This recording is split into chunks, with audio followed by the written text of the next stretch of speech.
Nyakira ariko wanuriwe. Uyu mugabo ikibazo baje bacyumvisha. Wowe urakize? Wapi? Urubyiruko rw'u Rwanda se? Yego. Ufite imyaka ingahe? 19. Utaje gusaba ufite imyaka ingahe? By'umurenge wabonye ko byari bipfuye kubera bano bantu b'imbuga nkoranyambaga kamera zarutaga abantu zarutaga abatumirwa ubwinshi. Yego. Bamwe ko na gitifu abaza ngo uri ku muntu ni muntu nyabaki. Yego. Baravuga ngo ni nyamabondo. Rero kamera muzitere musohoke. Yego. Ubukwe bwabereye Cyangugu. Mujya muhuza. Nibo benshi. Nibo benshi. Ahubwo ba diaspora nshuti zanjye mu ngunda mu ngurikirana kagacano mu gahanga amaso kajya gahora kampamagara. Ubwo gacano bakita ngo iki? Bakita Ikosora TV. Ari Ikosora si inzoga. Oya biterwa n'icyo ukunda. Ubundi Nyagahene, Nzovu na Kanyombye. Abo bantu batatu ubabona ute? Nyagahene, Nzovu na Kanyombye. Nzovu yarabasize. Ubona biterwa n'iki kugira ngo abe yarabasize? Nyine Nzovu afite igikundiro.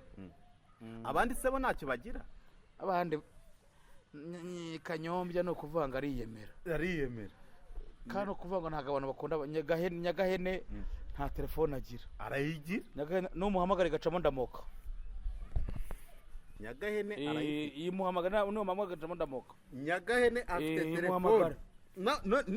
Niyitabaza. Ndamoka. Muzo mwana urimo kumwicira iki? Ufite. Ari hese. Muze mu rugo. Wapi? None iryo bere ntago ronsa. Sibere ko ari imisemburo. Oya.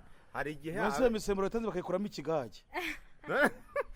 None se wabikora. Kasha ibintu bibabaje nk'umuntu uri hariya. Nk'umuntu uri buze kutureba nimugoroba cyamukanye.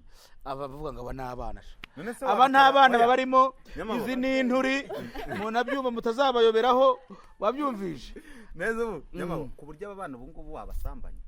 Nose ko kubasambanya. Uri mu buzima busanzwe ngiye ikintu abantu abanziho. Ngiye nkunda ibere. Uzambura Ritoya cyari nini. Uzambura unsamuza. Dinini cyari to. Umibere. Bakabanga.